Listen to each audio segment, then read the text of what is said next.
Eu gostaria muito Ok. de começar agradecendo a sua presença aqui, abrir espaço na agenda para a gente falar um pouquinho sobre agroturismo, né? O papel que o Isso. senhor desempenha aí na Fazenda Malunga para a gente. Estamos aqui na redação o Alexandre, a Giovana, Boa nossa tarde. estagiária. Boa tarde, Sandra. Tudo bem?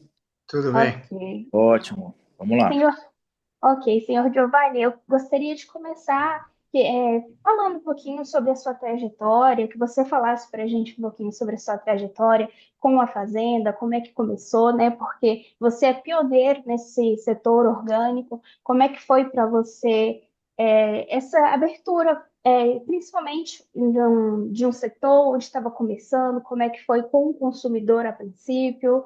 Só para a gente Perfeito. contextualizar um pouquinho antes de começar. Não, legal, ótimo. Olha só.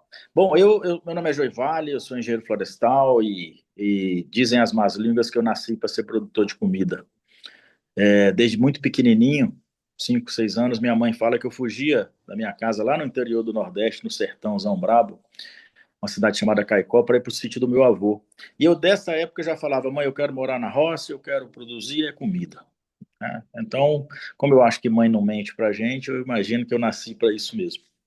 Na minha primeira oportunidade que eu tive, já comecei, 16, 17 anos, e comecei produzindo, mas na época a gente produzia convencionalmente, porque não existia nem o conceito da agricultura orgânica, nem da agroecologia, era chamado de agricultura alternativa, e eram umas coisas muito de hippie, né, muito loucas.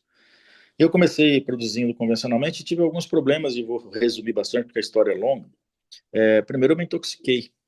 Eu que fazia, eu era muito pequeno, então eu que fazia as pulverizações, eu mesmo fazia pessoalmente, e tive uma intoxicação na época de um veneno que o povo hoje chama de defensivo. Eu chamo de veneno porque me intoxicou, então para mim é veneno, né? Não é um defensivo, não me defendeu, né? Então, assim, é o defensivo para defender as plantas dos bichinhos, mas para mim é um veneno, porque ele me intoxicou. Claro que aquela época, como hoje, são intoxicações mais leves, mas fiz desmaio e tal. Aí aconteceu aquela coisa de dar um copo de leite para ele que passa, porque o povo acha que o leite, acho que é branco, sai limpando, né? Tudo, tirando as impurezas. E na realidade não acontece isso, porque os venenos não são hidrossolúveis, que às vezes não saem no xixi, eles são lipossolúveis, eles ficam na gordura. E isso foi ficando em mim, né? Então eu não podia mais ter contato, eu não podia mais produzir comida, portanto eu estava muito triste com isso. Mas mesmo assim a gente continua, né? Porque não tem como. Eu depois disso não consegui vender minha safra, né? Não consegui produzir direito e quebrei. E quebrado, meus pais, minhas irmãs moravam no plano piloto e eu morava aqui nessa roça aqui que eu estou agora. E um dia, no domingo, estava terminando minha safra, eu falei: eu vou almoçar com minha família e vou levar um repolho para eles, que é o que eu planto e tal. E eu fui lembrando que eu saí da minha casa, que fica a 70 quilômetros da roça, assim, de onde eu plantava o repolho, lembrando que eu já tinha jogado esse repolho. No meio do caminho eu falei: nossa, não consigo levar isso para minha mãe, senão não pode, eu joguei muito veneno aí. E ao mesmo tempo, quando aconteceu isso, eu também caiu aquela ficha: mas peraí, se eu não consigo me entregar para minha mãe, para minha família, como é que eu estou vendendo isso para os outros, né? E então essa consciência me fez parar, quebrado, intoxicado, e entendendo que aquilo eu não conseguia dar para minha mãe, eu parei. E tive a grande sorte que naquele momento, década de 80, eu estava numa universidade pública, que é a Universidade de Brasília, a UNB, na redemocratização, onde aquilo ali fervia a diversidade, né? Se falava de tudo, e eu encontrei um grupo estudando métodos alternativos de produção de alimentos, e logo entrei e comecei a ver e ver que era possível, até a gente era tão levado pelo sistema a entender que era impossível fazer que a gente nem procurava, né? Mas aí eu procurei, e logo adentramos esse grupo, começamos a ver, visitar, começamos a ver que funcionava, e aí começam a aparecer aquelas pessoas divinas na sua vida, né, que eu chamo de mestres. E aí a gente conheceu o nosso primeiro mestre, que era um japonês lá de São Paulo, que nos ensinou tudo e nos deu tudo de graça, até contrariando um dito brasileiro que disse: a esmola é grande, o santo desconfia, né? A esmola dele foi muito grande para a gente, e graças a Deus a gente não desconfiou, e era tudo fazendo o bem. Era missão missionária, e essa missão ele me passou, e então a gente começou também a tudo que a gente sabe, ensina. A gente recebe visita o tempo inteiro, desde o início da década de 90, e a gente ensina para todo mundo. Ontem mesmo eu recebi um grupo de senhoras de língua francesa, africanas de língua francesa, francesas de língua francesa, falando de agricultura orgânica, né? O pessoal, a esposa do embaixador do Gabão, que se interessa muito sobre a parte de gado de leite, porque eles estão querendo fazer um trabalho lá na África. Então, assim, a gente continua fazendo isso, e ao longo do tempo, agora, mais recentemente, a gente montou a nossa escola e a gente ensina como uma forma de missão mesmo que os nossos mestres, e todos os meus mestres, e graças a Deus eu tive muitos e quero ter muitos ainda, me deram uma missão que foi ensinar. E eu faço isso com o maior prazer. Mas em um determinado momento, lá atrás, ainda na década de 90, um amigo meu chamado Lacerda, ele é vivo ainda, né? É amigo, ele fica muito ali naquela feira da 216 Norte, ele é muito envolvido com aquele negócio. Ele teve lá em Venda Nova do Imigrantes, lá no Espírito Santo, e voltou aqui e falou: João, eu vi um negócio lá. Eu era muito pequenininho, né? A chácara era Malunga, mas era bem pequenininho. Vi um negócio muito bacana lá, cara, não sei o quê. Eu queria ver se a gente fazia aqui. Eu falei: o que que é? Ah, é um negócio chamado agroturismo.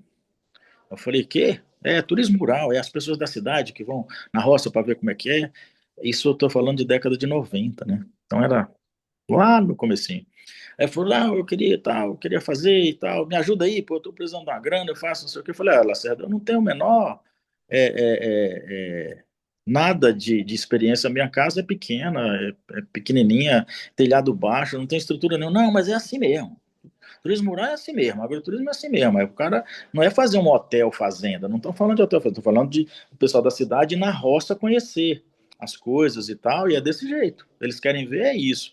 Ah, Lacerda, esse negócio não dá certo. Dá, não dá, vamos fazer. Aí fizemos no primeiro final de semana, um domingo, e eu tinha muitos clientes que eu fazia entrega em domicílio, né? E a gente mandou o convite para esses clientes. E foi muito legal, porque o pessoal comia de prato na mão, que era confusão. E o Lacerda conheceu algumas pessoas, acabou vindo a Rede Globo filmar aqui. Fez um bom dia aqui sobre esse negócio. A novidade, né? A televisão se interessa. E foi muito legal. E eu estou procurando essa reportagem porque eu perdi ela. Né? Eu tinha e eu perdi. Foi a primeira reportagem, foi talvez o primeiro agroturismo de Brasília. Até o Trem da Serra estava construindo, o seu Zé Renato Bravo era meu amigo, aliás, uma figura espetacular, um dos meus mestres, e ele me ligou no outro dia, ele estava botando o piso ali do Trem da Serra, que fica em Sobradinho, que foi o primeiro aqui, né, vamos dizer assim mesmo. Aí falou: vamos fazer um programa conjunto, faz café da manhã aqui e tal. E aí a gente foi para aquela questão do Departamento de Agroturismo do Sindicato Rural. A gente foi lá no começo, né, nesse processo, né? Então, assim, a gente percebeu aquilo, só que aconteceu o seguinte: quando chegou na segunda-feira, saiu a reportagem. E no final, eu lembro que era o Carlos Campbell, o repórter. No final ele falou assim: o ônibus sai do Touring Club. Mas não tinha ônibus, eu não tinha combinado com o Lacerda, era só uma vez. Só que o Lacerda, muito bacana, falou: não, vou fazer de novo, que agora vai sair na Globo. Mas você não acredita, no outro domingo não tinha ônibus e tinha 100 pessoas na fila lá na frente do Touring Club.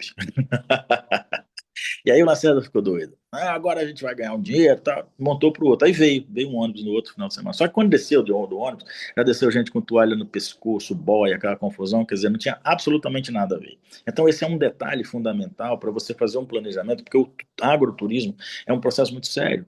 Claro que depois se especializou demais. Hoje nós estamos falando de um outro mundo, né? Mas é um processo para a gente mostrar efetivamente a questão da produção para a pessoa da cidade, né? Então a gente precisa comunicar isso. Isso tem que estar muito bem comunicado. Não é um clube, não é um mini zoológico, não é um restaurante rural, né? É uma fazenda de produção que as pessoas vão ver como é que se produz. Agora você está aqui em Brasília com o enoturismo, que é uma maravilha, né? Que o pessoal se especializou e tal. Mas o agroturismo raiz, vamos dizer assim, é uma coisa que a gente como começou aqui. Claro que a gente não enveredou, porque eu sou um homem de produção de comida, né? Então a gente não quis montar uma estrutura com restaurante rural. A gente continuou fazendo as visitas dos clientes, só que não cobrando, sem cobrar, né? A gente faz isso desde a década de 90 como uma coisa de relacionamento com os nossos clientes. A gente fazia, sei lá, 10 visitas por ano com os nossos clientes, era muito legal e tal, até que chegou um determinado momento que a gente teve muito jovem aqui, com muitos jovens aqui na Malunga, e a gente resolveu fazer um negócio para eles, um business para eles, aproveitando essa onda do enoturismo aqui, que a gente recebia o tempo inteiro, 1.000, 1.500 pessoas por ano, um grupo de jovens da Malunga, contando com minha filha mais nova, se reuniu e montou a Malunga Turismo. E hoje a gente já está, acho que um ano mais ou menos, como um business, né?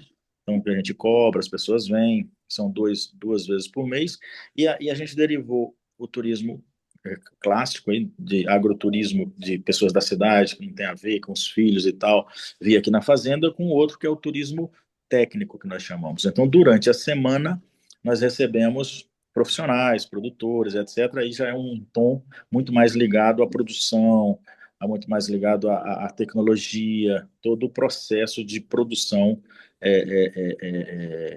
na roça, né?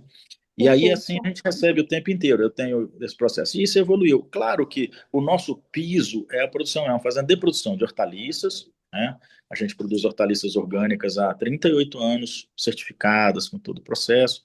A gente faz minimamente processados, temos uma pequena indústria, temos um laticínio, que é leite orgânico, A2A2, né? É o único do Brasil, diga-se de passagem. Só tem um produto no Brasil assim, é o produto da Malunga, que é feito com leite A2A2, que é um leite sem a beta-caseína 1, quer dizer, um leite que quem tem alergia de proteína vai poder tomar, porque não tem essa proteína que causa essa intolerância, né? E orgânico certificado. A gente hoje faz 26 produtos diferenciados e as pessoas que vêm aqui consomem todos esses produtos, né? Verduras diferentes, um monte, são 30 tipos de verduras. Então, hoje a Malunga tem essa parte do turismo que está sendo tocado pelo grupo dos jovens aqui da Malunga, que Carol, tá me nasceram, ouvindo? tá certo? Oi. Oi, Opa, Joey. e aí, É tudo o bom? Mazini, tudo bem? Entrei atrasado, me desculpa. Não tem problema não. A gente já está conversando direto. Você sabe que eu Ótimo, gosto bom de saber. conversar, hein? Eu estou acompanhando já há alguns minutos. Eu estou entrando no carro, me desculpa, mas vim prestigiar, faço questão. Você entrou nesse assunto que me interessa muito. Eu queria saber de você. Você virou um case nacional com a Malonga, com os produtos orgânicos, aqui em Brasília, pioneiro no Centro-Oeste. E eu queria saber de você uma parte mais comercial agora.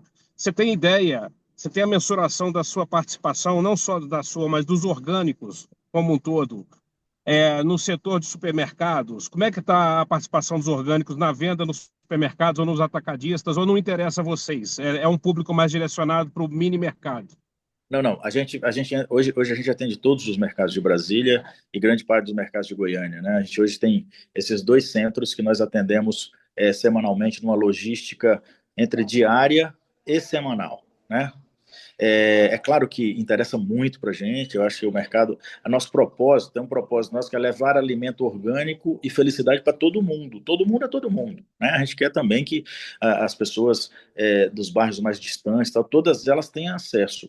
Claro que não sou eu, especialmente eu, produtor, que tenho que fazer isso, né? Porque as pessoas falam, você produz só coisa cara, não sei o quê, como se eu fosse o governo, tivesse que colocar orgânico barato para todo mundo. Não, quem tem que fazer isso é o governo, né? Eu sou um produtor e que se eu puder fazer e vender o meu produto um pouco mais diferenciado, mais caro, eu devo fazer para trazer mais qualidade de vida para todo o ecossistema onde eu atuo. Né? Então, a gente sai do modelo ideológico, sai desse processo com um modelo de que a gente tem propósito, né? E o nosso propósito é levar para todo mundo, de verdade, desde que esse processo seja não uma tarefa do produtor só, é a tarefa da sociedade, porque é muito melhor para a sociedade que todos comam orgânico, porque traz como consequência o bem-estar, um círculo virtuoso, etc.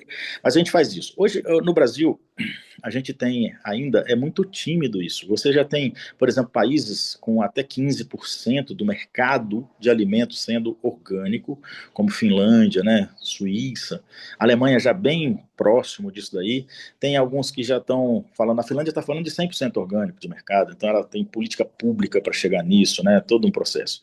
No Brasil a gente está falando de 1 a 3, né, especialmente nas capitais, nas grandes capitais, de 1 a 3, 1 a 3%, né? De movimento do mercado. Até porque você não tem tudo orgânico ainda. A gente está fazendo um processo para isso. O que nós fizemos? Brasília tem uma rede de lojas, que é o Mercado Malunga, que é a rede de lojas onde tem a maior diversidade de produtos orgânicos e saudáveis do Brasil, porque é concentrado, né? Ela é concentrada, não é mais uma lojinha, né? Aquela lojinha pequenininha, boutiquezinha, não, já é uma loja de 200 metros, já com 3 mil SKUs e tal, nessa direção, tá certo? E aí, Brasília, é engraçado que há 10 anos atrás eu ia para São Paulo, às vezes viajava só para olhar supermercado lá, só olhar supermercado, que era a minha referência. Hoje, os paulistas vêm para cá para ver Brasília. Nós hoje realmente nos tornamos uma referência em comercialização de produtos orgânicos, seja dentro dos supermercados, dos mercados, dos mini mercados, das lojas de bairro, ou com lojas especializadas como o Mercado Malunga. Então, hoje, Brasília, as pessoas vêm de longe para visitar as nossas lojas e os supermercados por causa do trabalho que a gente tem desenvolvido aqui. Quantas pessoas você emprega hoje? No total, 300. São 300 famílias, né, que a gente Muito bom. está hoje trabalhando e com um propósito muito claro de levar felicidade para todo mundo. Então, essas pessoas, eles têm acesso a comer orgânicos que a gente produz gratuitamente. Tá certo? A gente faz os espaços de feira, todos os espaços aqui, e a gente dá acesso a essas pessoas de forma gratuita. É uma coisa que a gente faz questão de fazer, porque senão perde o sentido, né? Não tem como a gente fazer um trabalho desse se as pessoas que trabalham com a gente, que são as pessoas que vendem os orgânicos, se ela não souber o sabor, se ela não consumir.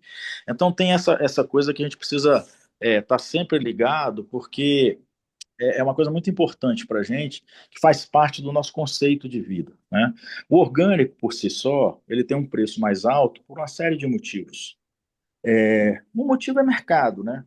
Isso é bíblico, né? Quando você estava no dia lá em Jerusalém, quando teve aquela coisa daquela semana onde Jesus acabou sendo crucificado, os preços daqueles negocinhos que eles vendiam lá, tudo subiu, né? Porque tinha muita gente para pouco produto, demanda e oferta, né?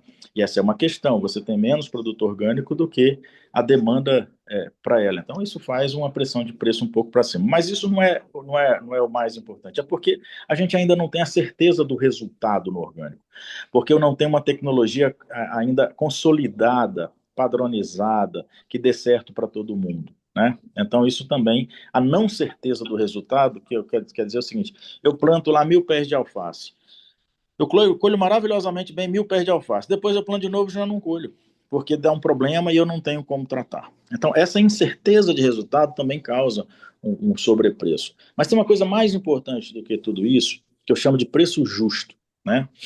É um preço que remunera toda a cadeia de produção, todos os fatores, inclusive a família, para ter renda e que o filho não saia, consiga ficar na propriedade, levando o legado e tal. Porque no formato aviltante que a gente tem da produção em escala, né, você tem alguns problemas. Primeiro é ambiental. Às vezes o sistema te obriga a ir até a beira do rio plantando, para poder produzir muito, para poder vender barato, para poder você ter renda e morar ali. Então a questão ambiental sofre, né? E aí você embarca naquele produto todos os problemas ambientais que ele tem. Segundo, usar veneno para poder ter certeza de que vai produzir, porque, inclusive, você tem alguns lugares que fala assim, não, peraí, não come dessa aí não, come lá de casa. O cara planta uma roça dele para ele comer e a roça comercial para ele vender. Deixa eu E ele entrar num não... ponto aqui. Pode falar, pode Só falar. concluir, isso não é culpa do produtor, isso é culpa do sistema. Não são as pessoas, É disso que entendeu? eu quero falar. Eu vou entrar no ponto que você falou do preço justo. Eu vou fazer essa pergunta e vou passar para a minha equipe, para Giovana, ou para o Alexandre, ou para o Pedro fazerem uma pergunta. E daqui eu já estou indo para a redação, tá, Carol? Aí eu vou me ausentar. Mas vou deixar essa pergunta. Falta uma política pública? Tem política pública no DF que subsidiar os orgânicos ou não? Falta uma Não, política pública? falta política pública nacional, tá? Com vocês agora, Muito, tá? é muito discurso e pouca prática. Giovana ou Alexandre? Só um Você quer minutinho. emendar, Joey, sobre isso? Fica à vontade. Posso emendar, Joy, tranquilo. Claro. Então, Joy, só assim, falta queria. política pública. Nós temos sempre muito discurso e pouca prática. O que a gente precisa é isso. Vou dar um exemplo muito claro. Por que não quem faz agricultura orgânica não pode ter taxas públicas menores? Por que não quem faz política orgânica, quem tem um bom crédito de carbono e etc., por que não a gente ter isenção, um ICM diferenciado, que é do Estado, né? Mas então, se fala muito, mas se faz muito pouco. Esse é um problema que a gente enfrenta e que a gente precisa resolver rápido. Perfeitamente. Joey, eu só queria voltar um pouquinho na questão do agroturismo. Se você tivesse alguma estimativa de quantas pessoas você recebe na fazenda por ano, se você tem esses dados Hum. para passar para a gente, só para a gente Eu, rece- contextualizar. eu recebo em torno de 1.000 pessoas por ano aqui, Perfeito. certo? Alexandre? Entre o turismo técnico, os cursos e o turismo dos clientes. Perfeito. É um excelente número, né? Algo assim que ainda vai crescer muito mais, acredito.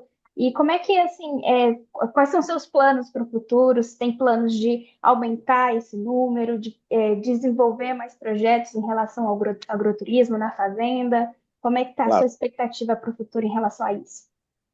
Até para cumprir o nosso propósito, levar alimento orgânico para todo mundo, o agroturismo é importante para a gente. Porque a gente percebe, ontem mesmo, esse grupo de senhoras que veio aqui, de língua francesa, elas começam a ver o que elas compram e ver que é muito legal, porque é vivo e tem respeito com a natureza e tem respeito. Então, essas pessoas passam a ser embaixadoras desse processo do agro, né? Eu estou vendo as vinícolas recebendo aqui próximo a mim, eu estou vendo o encantamento das pessoas da cidade quando veem todo o processo. Então, o agroturismo em si é uma coisa de extrema importância, é uma indústria limpa, é uma indústria que traz emprego para todo mundo. Aqui na região, por exemplo, garçom, fotógrafo, arrumador de quarto, não sei o quê. O agroturismo, guias, né? Transporte. O agroturismo tem trazido muita riqueza para a nossa região. E isso eu acho que é muito importante, e a gente quer cada vez mais estar dentro desse processo, junto com a comunidade como um todo, né? Você pode ter aqui, por exemplo, o agroturismo aqui, ali na frente, você ter uma família que recebe na casa dela a pessoa para dormir, a pessoa que vem aqui tomar um vinho e fica para dormir, é um negócio muito legal, sabe? Então, eu acho que a gente tem bastante interesse em fazer esse trabalho aumentar. A gente vai começar a receber escolas pela primeira vez semana que vem. Nós estamos recebendo alunos do Marista aqui, alunos já de nível médio, né? Final de nível médio. Vamos fazer um turismo mais educativo mesmo, em cima de o que é fotossíntese, o que acontece, não sei o que, reação das plantas, como é que nasce, todo esse processo da fisiologia de planta, aí entra a biologia. Vamos falar um pouco também de origem das plantas, aí entra geografia. Olha como a parte pedagógica entra muito nesse processo e se junta nesse círculo virtuoso do turismo, do agroturismo, né? Então a gente tem muito plano para fazer isso, muito pelo propósito da nossa vida, né? Não especificamente por business, que business também é um negócio legal, as pessoas aceitam pagar porque estão fazendo preço justo, entendendo. Então a gente está muito feliz, eu acho que os jovens também estão muito bem, porque aí entra um jovem, fica um tempo ganhando suas diárias, ganhando seu dinheiro, depois vai embora, volta, gostou, fica. A gente tem um ambiente muito aberto aqui na Malunga e isso é muito legal porque faz com que todo mundo cresça. Perfeito. Certo. É, vou abrir para o Alexandre para fazer uma pergunta também, porque eu já estou fazendo perguntas demais. Joey, eu queria que o senhor falasse sobre. O senhor mencionou duas coisas que eu considero importantes: a produção de larga escala para chegar em mais gente, a produção, e sobre incentivo também, a falta de incentivo, o trabalho que os outros países estão fazendo e que estão muito à frente do Brasil. Mas nós temos um lobby muito grande do agronegócio. Então, quando você fala de cultura orgânica, é você mudar um conceito de quase sei lá, um século. Então, nosso, nessa cultura de veneno, é possível pensar numa transformação dessa nossa maneira de cultivo? É possível cultivar no Brasil em larga escala? Porque o senhor também mencionou a ideia de que é impossível fazer, não é possível fazer. O que que o senhor pode nos dizer? Não, tranquilo. Na realidade, o lobby não é do agronegócio, né? Agronegócio é o que nós fazemos, todos fazemos, orgânico ou não. O lobby é Uhum, das grandes indústrias, né? Esse é o uhum, lobby verdadeiro, não é o lobby dos agricultores, que eu tenho certeza absoluta, apesar de vez em quando eles se confundirem, né? Eles querem também produzir sem veneno, e que seja mais barato, e que ele possa fazer a terra ficar boa, cada vez melhor. Nenhum agricultor quer destruir sua terra. Eu não acredito nisso de jeito nenhum. Então, o lobby são das grandes indústrias, que é quem realmente fica com lucro, né? Ela que ganha bastante dinheiro nesse processo. Então, esse é um trabalho. Agora, a gente está vendo aí a agricultura regenerativa crescendo de uma forma vertiginosa, grandes produções. Então, está em curso isso. Eu falo que em 5 anos mudou tudo já. Em 10 anos, aí a gente nem sabe o que está acontecendo, tá certo? Porque nós estamos num momento muito forte e o conhecimento científico vem galgando, né, resultados, porque a gente começou a ver também, e as grandes empresas também começaram a ver que esse é um futuro, porque quem faz o futuro num país de consumo é o consumidor. E o consumidor quer produto limpo, não quer produto com veneno. Não adianta, né? Então, é uma guerra insana de quem quer continuar produzindo isso com veneno, se quiser. E eu sei que os produtores não querem. Eu estou vendo 60 milhões de hectares hoje usando bioinsumos, né? Usando micro-organismos e tal. Se eu falasse isso há 30 anos atrás, mais 20 anos atrás, ia me chamar de louco, você nem ia me entrevistar. Falar, não, isso é um louco, deixa ele para lá. Não, hoje não. Hoje nós temos agricultura regenerativa. Está o GÁS aí brasileiro, que é um grupo de agricultura sustentável que está crescendo vertiginosamente, com produtores com 1.000, 10.000, 5.000 hectares, entendendo o conceito. Porque é conceito, tá certo? Não é produto. Eu saio do modelo de tecnologia de produto para tecnologia de processo. Então, o produto é uma coisa que entra mas o processo é que é importante. Aí entra conceito, entra conceito, entra conhecimento, muda a visão, que é a visão que hoje o pessoal tem de produto, passa a ser uma visão de processo. E está acontecendo e muito rapidamente, graças a Deus, e eu sou muito feliz com isso, porque se eu falasse isso há 38 anos atrás, eu apanhava, em qualquer fórum, né? Qualquer fórum. E os produtores ficam, às vezes, falando comigo, porque eu falo assim, eu sou contra o agrotóxico, tá certo? Eu sou contra. E eu sou contra mesmo, eu me intoxiquei, por como é que eu não vou ser contra o veneno? Mas eu não sou contra o agronegócio. Eu não sou contra os produtores, eu sou contra o veneno. Né? Mas então não tem como produzir. Claro que tem. No passado, quando eu me intoxiquei, eu também imaginava que não tinha como produzir sem veneno. Mas eu fui aonde? Buscar na universidade, no conhecimento, nos meus mestres, a forma de produzir sem. Hoje, quanta coisa já tem. Você vai olhar empresa multinacional produzindo micro-organismo, cara. É um negócio louco. E bom, viu? Bom, muito bom. Olha só, toda essa parafernália se voltando para a agricultura limpa. Eu acho que 5 anos, tá? Então, eu acho que eu vou estar vivo ainda, vocês vão estar bem grandes, assim, vocês ainda vão me entrevistar daqui a 5 anos, a gente vai falar de outras coisas. Perfeito. Joy, a gente gostou muito do papo, foi muito interessante. Daria para falar horas e horas sobre isso, ainda tinha Com muitas certeza. perguntas para fazer, mas infelizmente nosso tempo é curto. A gente encerra por aqui, mas agradece muito pela sua participação. Talvez até a possibilidade da gente marcar um outro encontro e falar sobre mais coisas. É um assunto interessante que está em voga e que é muito pertinente, né? Principalmente na política. Envolve política como todas as coisas na nossa vida, é É muito isso aí, importante, atinge diretamente nós como consumidores, então é muito verdade. importante. Agradeço muito a sua participação, Alexandre, Giovana, Pedro, por nos receber, nos responder. Muitíssimo obrigada pela sua presença. Eu que agradeço e todas as pessoas que vão estar ouvindo essa conversa, que ouviram, porque é sempre muito bom e a gente tem um grande propósito na vida, que é levar alimento orgânico e felicidade para todos. Um grande abraço da família Malungueira.